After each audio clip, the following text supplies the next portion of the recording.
Hola amigos, este es el tema de patología respiratoria en el recién nacido. Está basado en el libro de Nelson de Pediatría y en los PAC de neonatología de México para tener una mayor comprensión. Vamos a hacerlo pues nuevamente marcando o buscando el incorrecto.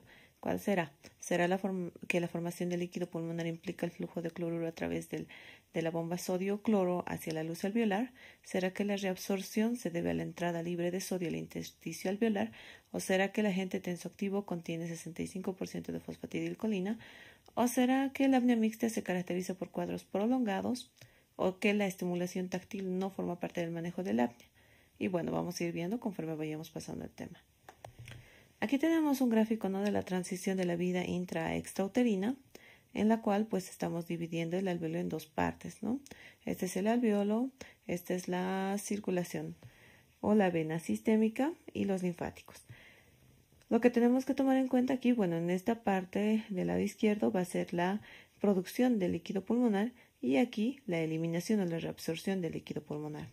Entonces, lo que inicialmente tenemos es la formación o el movimiento activo de cloruro hacia el espacio alveolar, espacio aéreo, ¿ya?, que inicialmente va a estar lleno de líquido, y eso gracias a la migración del cloruro, ¿no?, del espacio intersticial. Posteriormente, cuando ya el neonato respira, ¿qué es lo que va a pasar?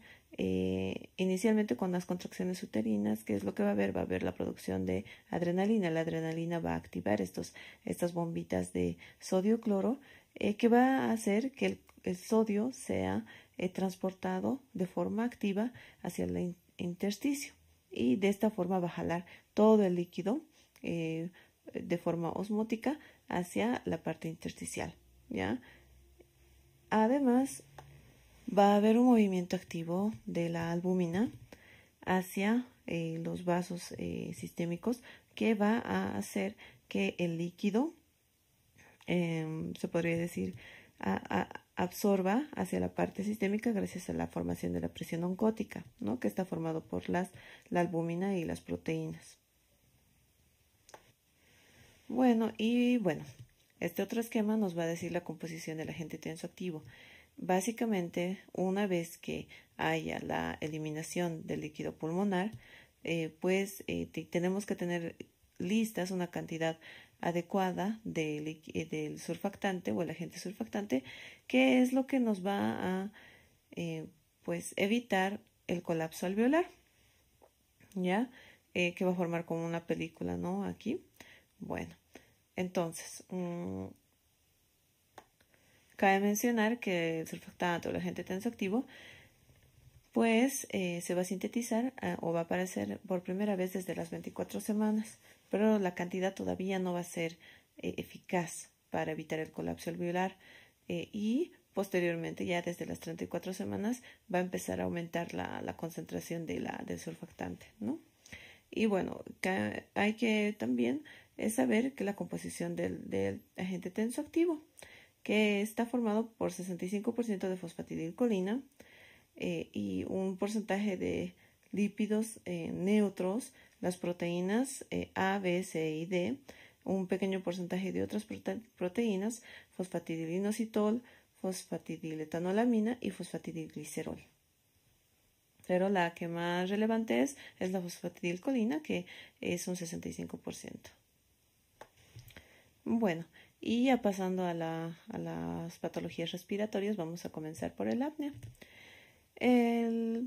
Existe el término de apnea idiopática de la prematuridad, pero básicamente la mayoría se debe a la inmadurez del centro respiratorio. Entonces, a falta de la inmadurez del centro respiratorio, no va a poder identificar de forma eficaz la hipoxia, por ende va a tener un desequilibrio, ¿no?, y por ende la presentación de la ausencia de los movimientos respiratorios. Se puede dividir en tres partes, ¿no?, en cuanto a una obstructiva, central y las mixtas. La obstructiva es cuando hay ausencia del flujo aéreo con persistencia del movimiento de la pared torácica. Y esto se puede deber a una inestabilidad faríngea o la flexión del cuello. Por eso es importante la posición, ¿no?, del cuello en el momento para identificar por qué se está produciendo el apnea. Y la central, que va a obedecer a la disminución de los estímulos a nivel sistema nervioso central. La mixta, que va a ser la mayoría, entre el 50 y 75%, y le va a seguir, o no, son en realidad entre presentación central y obstructiva las dos. ¿Ya? Cabe mencionar que las centrales son periodos o episodios de apnea breves y los mixtos son en realidad prolongados. Las causas de apnea, podemos demostrar en este cuadrito, son bastantes, ¿no? Entre el del sistema nervioso central, comenzando desde la inmadurez que mencionaba, la hemorragia intraventricular, fármacos introducidos a la madre inclusive, convulsiones, lesión hipóxica. La parte respiratoria puede ser netamente pulmonar, lesiones obstructivas, cierre de vías respiratorias altas, prematuridad extrema o la falta de formación del surfactante. Y bueno, las infecciosas, que pueden ser parte de sepsis, ya sean bacterianas, micóticas o virales, o cuadros respiratorios secundarios a virus. Las gastrointestinales pueden ser, ¿no?, parte igual de la sepsis, movimientos intestinales, enterocolitis necrosante o perforación intestinal. Las metabólicas también pueden presentar por disminución de la glucosa, el calcio, alteración del sodio, amoníaco o ácidos orgánicos. Y las cardiovasculares, cuando hipotensión, hipertensión, insuficiencia cardíaca, anemia, hipovolemia. Y bueno, entre otras causas, la inmadurez que les mencionaba y el estado del sueño, ¿no?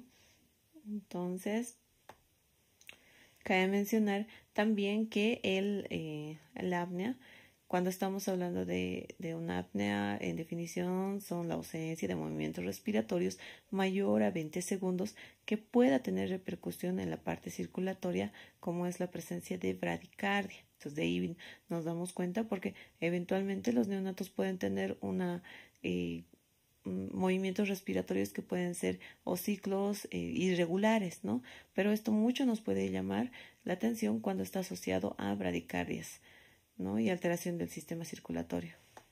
Entonces, bueno, recalcando un poco lo que mencionaba, tenemos la apnea idiopática, que se inicia las primeras 2 semanas de vida, obviamente con el antecedente de prematuridad. La apnea grave es la interrupción de la respiración más de 20 segundos y que se acompaña con cianosis o bradicardia, como mencionaba, ¿no? El primer manejo que se va a realizar en estos cuadros es la estimulación táctil. Eventualmente los prematuros pueden solamente necesitar esto, ¿no? Pero cuando es muy repetitiva y tiene mucha afección sistémica, entonces se utiliza medicaciones como teofilina o cafeína, que se puede utilizar vía oral, ¿no? Obviamente si tenemos disponibilidad de la misma, entre 5 a 7 kilogramos, esto en dosis de carga, y ya un mantenimiento cada 6 horas entre 1 a 2 miligramos kilogramo, ¿no? Y la cafeína, cuya dosis es de 20 miligramos kilogramo IV. Esto es en dosis de carga, y el dosis de mantenimiento a 5 miligramos kilogramo día.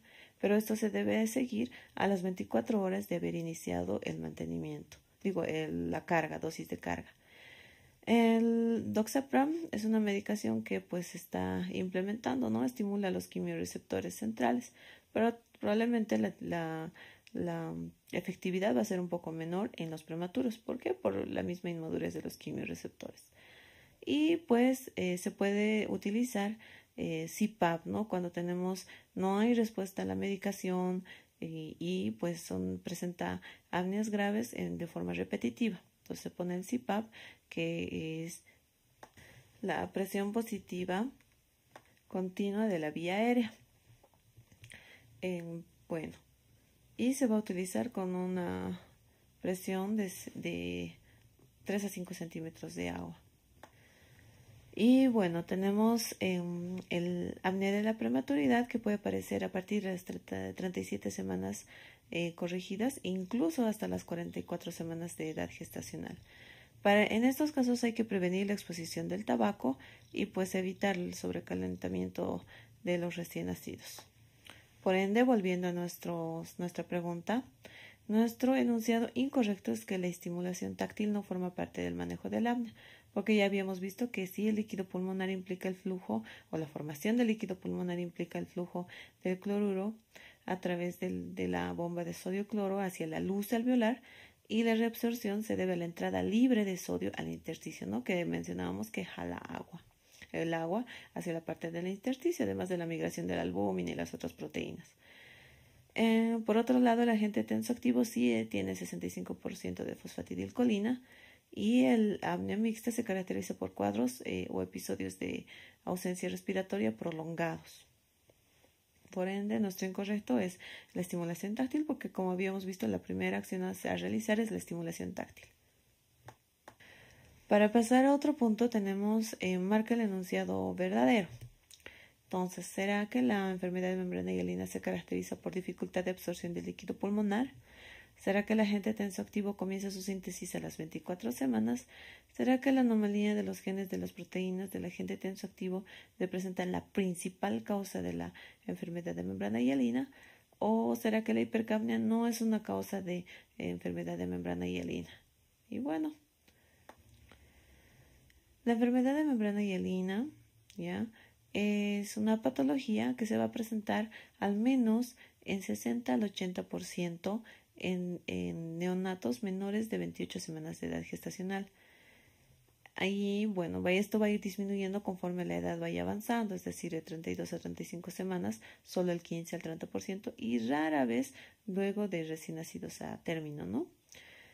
Bueno, y pues básicamente la disminución o el déficit del agente tensoactivo es la patogenia, ¿no?, de la enfermedad de membrana hialina.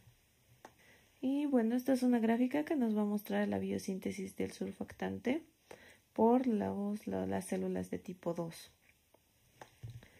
Y bueno, pues tenemos aquí pues un gráfico que nos va a explicar la fisiopatogenia, ¿no?, en cuanto, bueno, a tres esferas principales. Primero, la disminución del agente tensoactivo, ¿no?, que mencionábamos que es la causa principal de la enfermedad de membrana hialina. Entonces, ¿qué es lo que va a pasar? Ya sea cesárea, asfixia intraparto, prematuridad o predisposición familiar o acidosis, pues lo que nos produzca la disminución del agente tensoactivo nos va a producir la enfermedad. Por otro lado,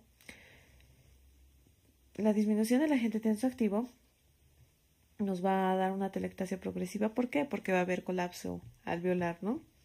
Va a haber hipoventilación o trastorno del cociente ventilación-perfusión, trastornos ácido-base, ¿no?, que esto puede estar exacerbado por taquimia transitoria, asfixia neonatal, hipotermia o apnea, ¿ya? Y esto va a ocasionar vasoconstricción pulmonar, y esto va a ser un círculo vicioso, ¿ya? Porque paulatinamente, mientras tengamos esto, y aparte que digamos tengamos un factor predisponente como es un shock hipotensivo por hipovolemia, pérdida hemática, entonces va a haber vasoconstricción pulmonar, hipoperfusión alveolar y alteración del metabolismo celular. Por ende, otra vez las células no van a poder sintetizar más agente tensoactivo, y entonces tenemos un círculo vicioso. Y bueno, como aquí vemos, esta es la película que forma el agente tensoactivo, ¿no?, que va a pues mantener separadas, ¿no?, la parte lipofílica de la parte hidrófoba o el espacio aéreo, ¿no? Y bueno, tenemos en cuanto a las alteraciones o las causas, ¿qué es lo que va a pasar? En un porcentaje, ¿no?, se ha dicho que probablemente se deba a las anomalías de los genes de las proteínas, ¿no? Luego, posteriormente, en otro porcentaje va a ser la displasia de capilares alveolares, linfangiectasia pulmonar o mucopolisacaridosis. Otro porcentaje va a presentar secundario a hipovolemia, hipotensión o altas concentraciones de oxígeno que inhiben la formación del agente tensoactivo, y la hipoxia e hipercapnia son causas también de la presentación, ¿no?, de la patología.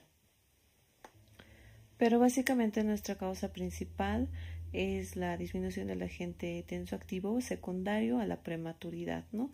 Obviamente tenemos todas estas condiciones que también pueden ocasionar, pero la principal o la mayor frecuente es esa. Ahora ya para hacer una evaluación clínica tenemos la escala de Silverman, ¿no? Que se ha propuesto y pues tiene bastantes connotaciones, ¿no? En cuanto a la valoración del grado de dificultad respiratoria, ¿ya?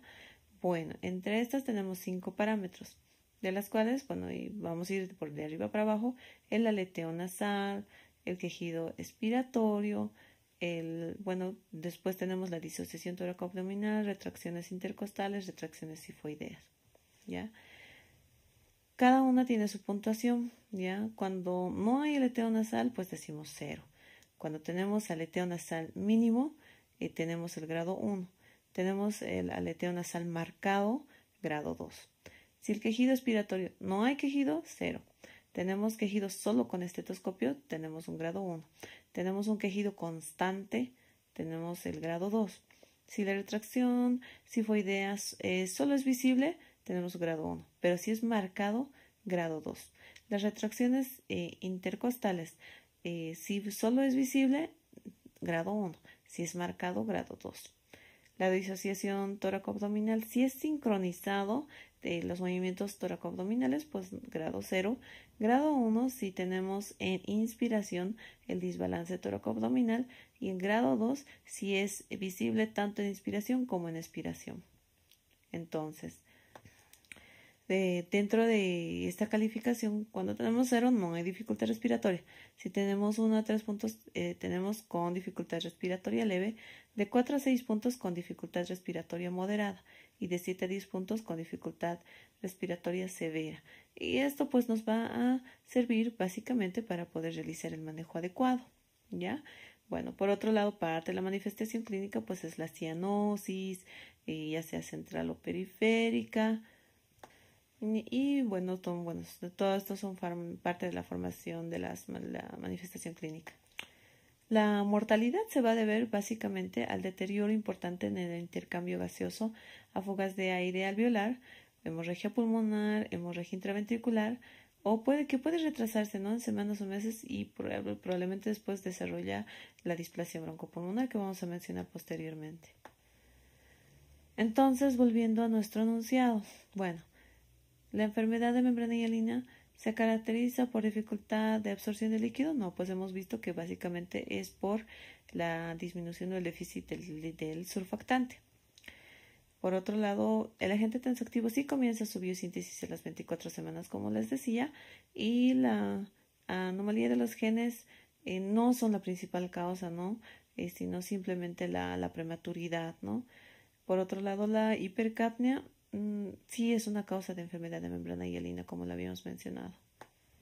Para realizar el diagnóstico, el primer examen que tenemos, ¿no?, a la mano, fuera de los exámenes de sangre, son la radiología, que pues dentro de los hallazgos que vamos a tener, pues vamos a llamar la atención, bueno, en cuanto a la estratificación, se podría decir, ¿no?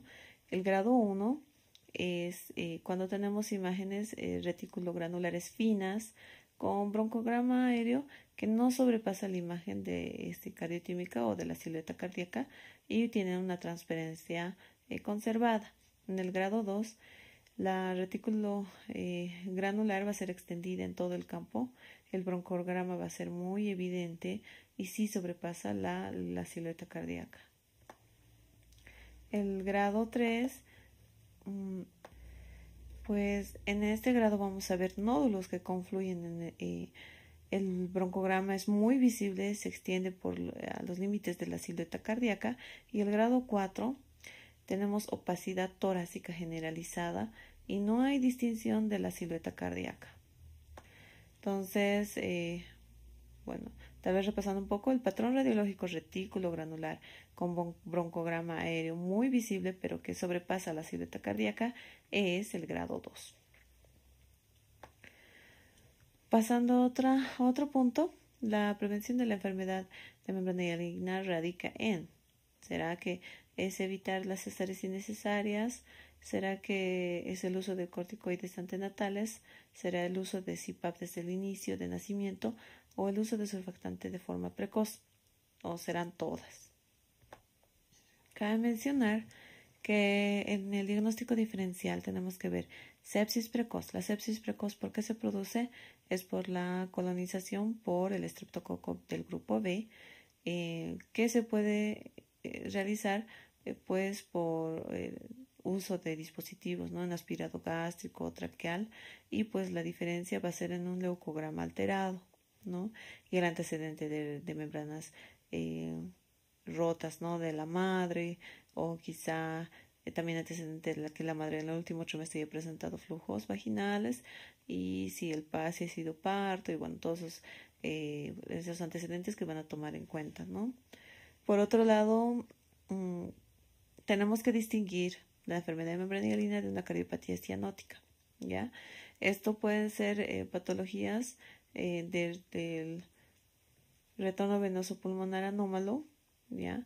En las cuales se debe realizar, ¿no? Un ecocardiograma en caso de que no haya respuesta a la administración del agente tensoactivo o el surfactante, ¿no? Que podría ser sintético. Ahora, también hay que distinguir en hipertensión pulmonar persistente, síndromes aspirativos, neumotórax o derrames. Y bueno, a diferencia, también mencionar que un diagnóstico diferencial es la taquimia transitoria del recién nacido, pero esta, a diferencia de las demás, pues va a presentar una evolución rápida y el cuadro es de presentación leve. Entonces, pues esa es nuestra distinción. Bueno, ya pasando a la prevención, ¿cómo vamos a prevenir que haya enfermedad de membrana hialina? Primero, evitar las cesáreas innecesarias o inoportunas, ¿no? Siempre analizar cada caso de forma independiente. El uso de corticoides antenatales, ¿no? Se puede utilizar la betametasona o la dexametasona, dentro de las cuales, pues, se tiene una semana de duración, ¿ya? Es decir, si tenemos, bueno, esto en la parte de obstetricia, si tenemos el riesgo, ¿no? O algún factor de riesgo para que se desencadene el trabajo de parto antes del periodo de nacimiento, entonces se debe realizar la aplicación de los corticoides, ¿ya? Y bueno, obviamente cada semana hasta que se presente el trabajo de parto como tal, en caso de más que todo de que sean prematuros, ¿no? Y esto se va a realizar la administración entre las 24 y 34 semanas de edad gestacional. Por otro lado, se tiene que realizar la monitorización fetal intrauterina, prenatal e intraparto, ¿no? El control de la frecuencia cardíaca fetal, la cardiotoco, ¿no? Y bueno, el uso de CPAP desde el nacimiento es tan eficaz como la administración precoz de agente tensoactivo, ¿no? Como mencionábamos, ¿no? Es mejor evitar hacer abordajes, ¿no? Con dispositivos extracorpóreos. Esto me refiero a los tubos endotraqueales, ¿ya? Que eventualmente antes, pues el manejo era pues prematuro y se tenía que intubar, aplicábamos surfactante y se lo mantiene intubado. Sin embargo, pues estas tendencias van cambiando, que pues dependiendo de la edad gestacional, es decir, por encima de las 28 semanas, pues se puede directamente aplicar el CPAP, ¿no? Y hacer un control, una placa de rayos X para ver si hay buena expansión pulmonar y bueno, acorde a eso recién pues se podrá realizar. Por lo que pasa es que cuando tenemos dispositivos extracorpóreos por mucho tiempo, porque de seguro cuando son prematuros necesitan dispositivos o asistencia ventilatoria por bastante tiempo, pues nos pueden aparecer pues cuadros de infecciones intrahospitalarios o asociados, ¿no? A la ventilación. Entonces, mientras menos se invada al neonato, mucho mejor. Y por eso pues recomiendan inicialmente realizar el CPAP, porque eventualmente solo con el CPAP se puede tener el mismo efecto, ¿no?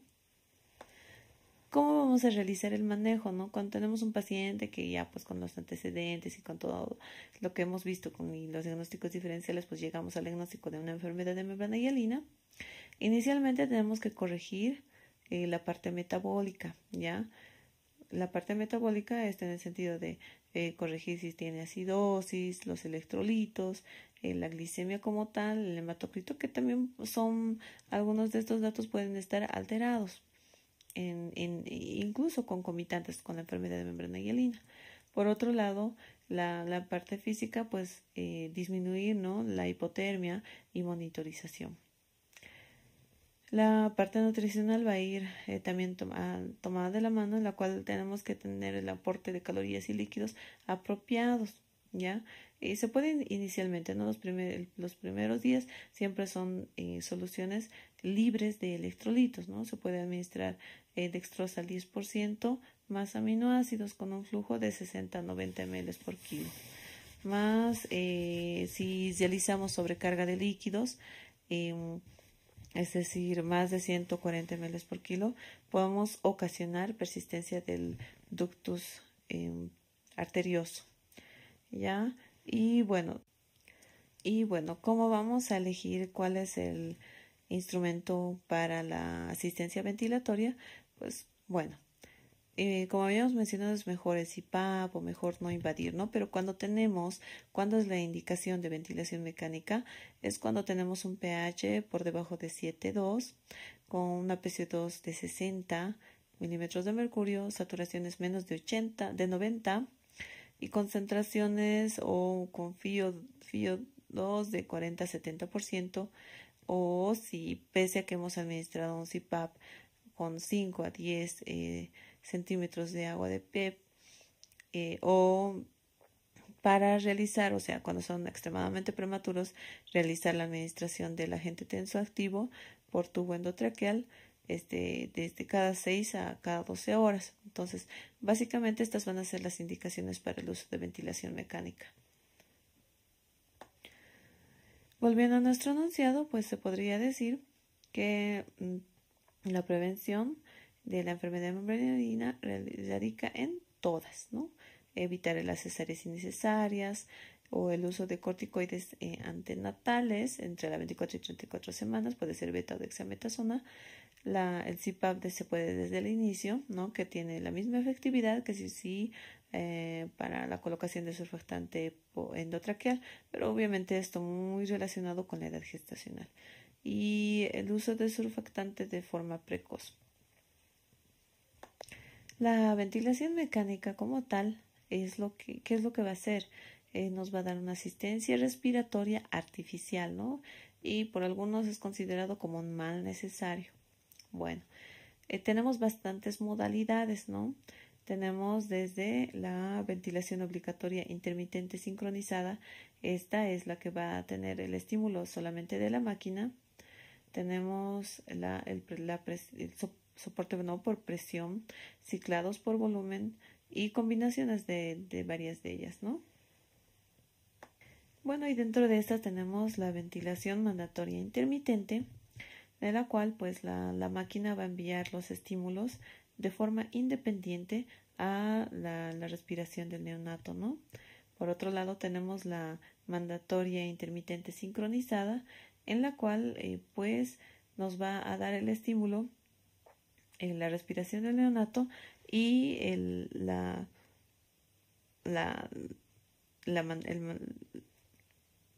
respiración asistida, ¿no? Entonces, y esto va a ser sincronizada, como lo dice su nombre. Por otro lado, tenemos la asistida controlada, que pues con cada respiración va a ir el estímulo. Respiración del neonato, estimulación con la respiración del neonato y el estímulo de la máquina, ¿no?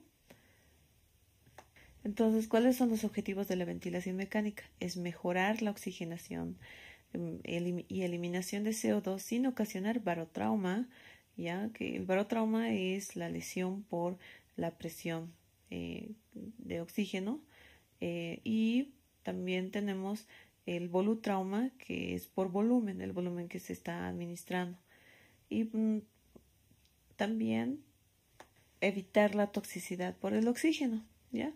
Tenemos para evitar todas estas, bueno, y para llegar a estos objetivos tenemos los valores de gasometría aceptables, ¿no?, en la que tenemos la hipercapnia permisiva, que es denominada, en la que vamos a tener o permitido una presión de oxígeno de 50 a 70 una PCO2 entre 45 y 65 y un pH de 7.25 a 7.35. Dentro del manejo de la ventilación mecánica, cabe decir si tenemos una gasometría alterada, con disminución de la presión de oxígeno, lo que podemos hacer es mejorar la FiO2, ¿no? Y cuando tenemos PCO2 muy exacerbada o muy aumentada, se la puede eliminar aumentando la presión inspiratoria máxima o la frecuencia respiratoria o el ciclado. Bueno, y pasando a otro dispositivo que es menos invasivo, ¿no? Es el CPAP, que es la presión continua de la vía aérea o la presión positiva continua de la vía aérea, ¿no?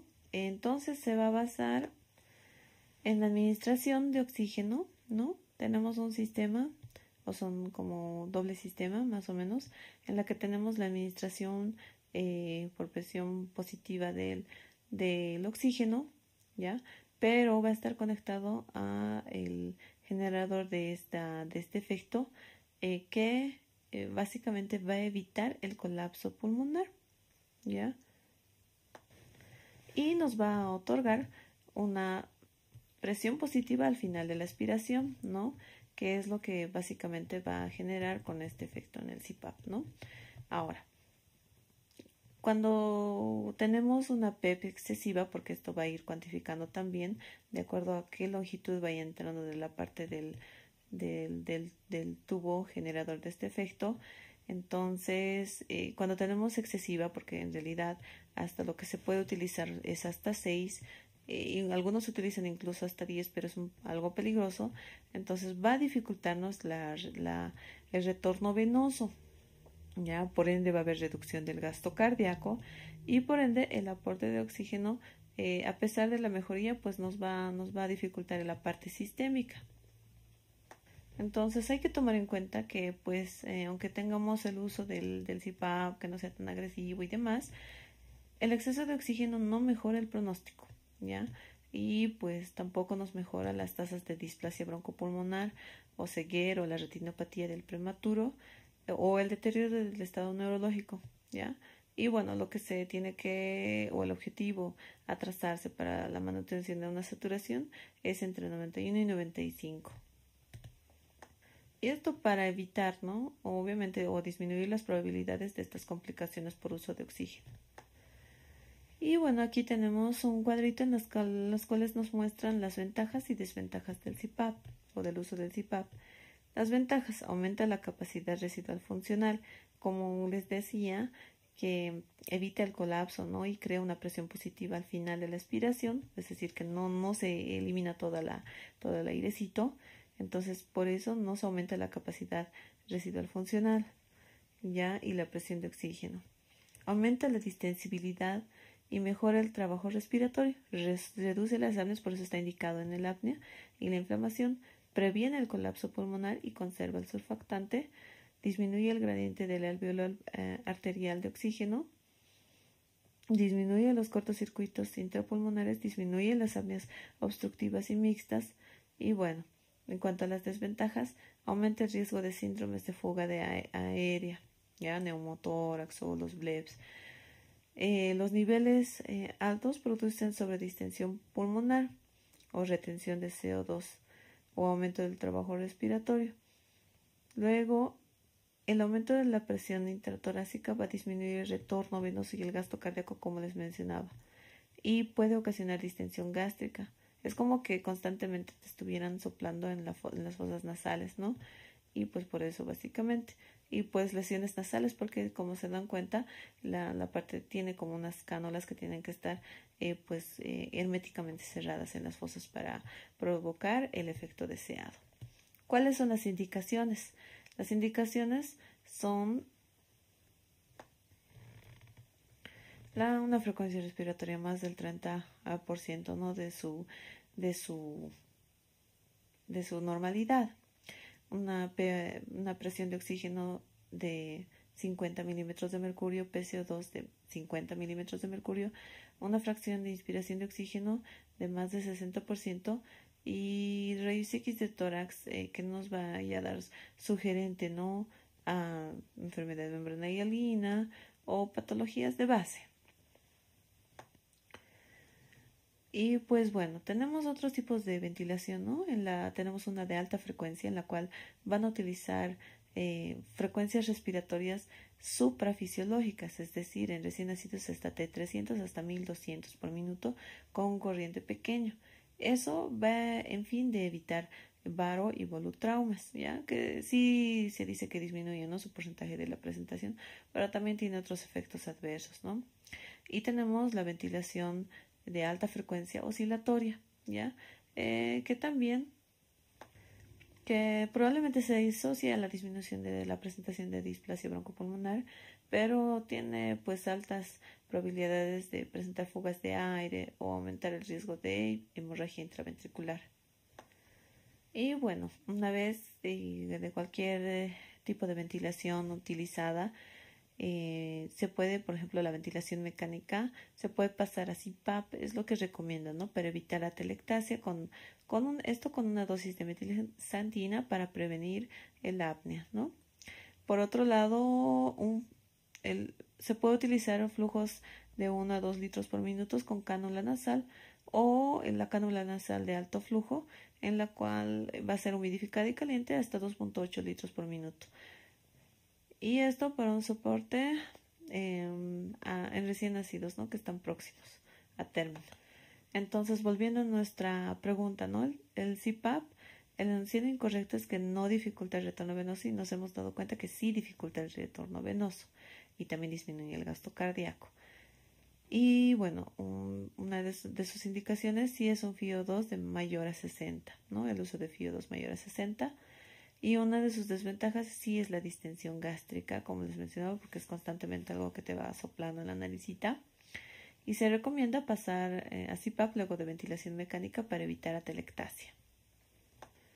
Y bueno, ¿no?, mencionado la administración de corticoides al nacimiento, pero hay que evaluar, ¿no? Poner una balanza de beneficios y riesgos, ¿no?, de los efectos adversos. Por ejemplo, bueno, corticoides se puede utilizar de forma temprana entre las primeras 7 a 14 horas, de forma precoz hasta las 96 horas y de forma tardía incluso hasta la segunda y tercera semana. Pero hay que ver los efectos adversos porque puede causar hiperglucemia, puede ocasionar lesiones gástricas, hipertensión arterial sistémica. Y pues eventualmente también desencadenarnos insuficiencia suprarrenal, en la cual pues si se nos presenta pues hay que mantener el tratamiento corticoide, ¿no?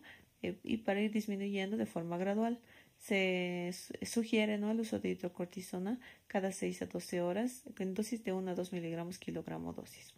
Ahora, tenemos también el uso de corticoides inhalados, ¿ya? Se puede utilizar las primeras 2 semanas y pues esto se asocia a la disminución del requerimiento de manejo con corticoides endovenosos, ¿sí? Eso sí.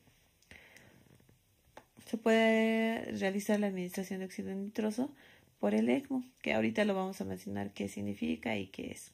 Y pues es que va a disminuir la necesidad de oxígeno.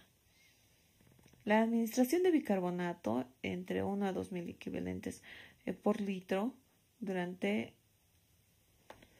15 a 20 minutos, pero últimamente ya no se está utilizando porque teóricamente utilizamos bicarbonato obviamente para las acidosis, ¿no?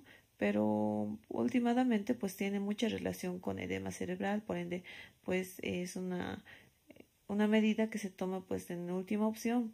Ahora también tiene sus efectos adversos porque puede ocasionarnos hipernatremias, hipocalemias o hipocalcemias, ¿no? Entonces, en fin de evitar, pues tratar de evitar de uso de esta medicación. Y se puede iniciar, ¿no? Está indicada una antibiótico terapia empírica hasta que tengamos el resultado de un cultivo. ¿Esto por qué? Porque pues la clínica en neonatos siempre es ambigua, ¿no? Obviamente con antecedentes nos orientan bastante al cuadro, pero sí recomienda, ¿no?, el uso de antibiótico-terapia empírica, porque considerando que una de los diagnósticos diferenciales es sepsis neonatal, ¿no? Básicamente ello. Entonces, ¿qué es lo que se debe realizar? Se puede realizar la monitorización de de la presión arterial aórtica, esto considerando colocar un dispositivo a nivel del cordón umbilical, ¿ya? Pero de estas también van a tener sus complicaciones. ¿Cuáles son las complicaciones? Por la manipulación de un vasito grande, son embolias o espasmos arteriales, trombosis o necrosis o infecciones, ¿no? Las onfalitis y demás. Y pues en cuanto presentamos un espasmo arterial se puede utilizar nitroglicerina, ¿no? Y para evitar o para prevenir las trombosis o tromboembolias, lo que se va a realizar es manejo de soluciones heparinizadas, ¿no? Pero eso también va a tener su riesgo porque también podríamos estar ante cuadros de hemorragias, ¿no? Y bueno, en cuanto a la intubación traqueal, ¿qué es lo que van a hacer? Nuestro riesgo va a ser fugas de aire, neumotoras, asfixia y pues dependiendo al tiempo de que ha permanecido intubado, estenosis subglóticas o traqueostomías, ¿no?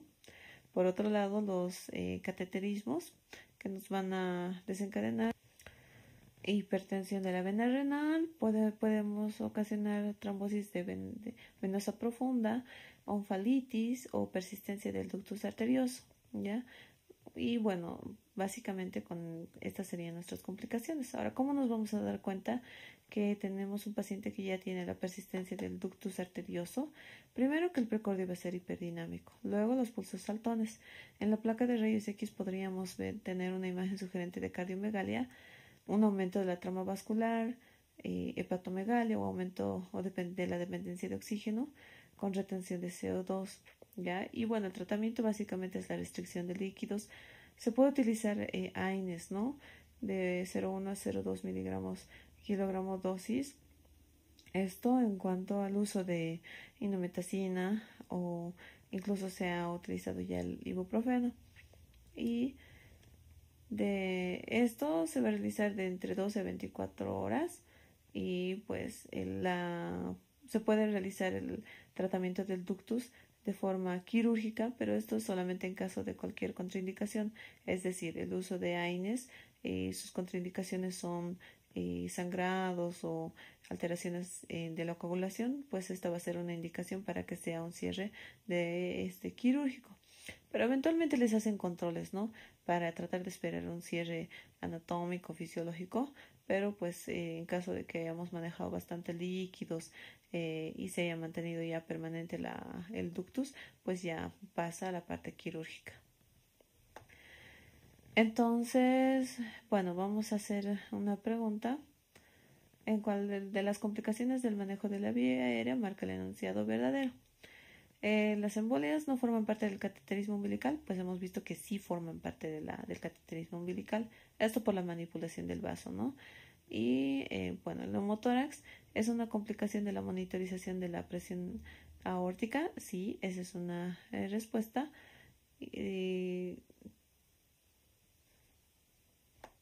Incorrecta se podría decir, porque el neumotórax no es por la monitorización de la presión aórtica, no está dentro de sus causas y el ductus no es una complicación de la intubación endotraqueal, más bien hemos dicho que es por sobrecarga de líquido, manejo de líquido, ¿no? Endovenoso. Pero sí, en el caso de espasmo arterial sí se puede utilizar nitroglicerina como vasodilatador.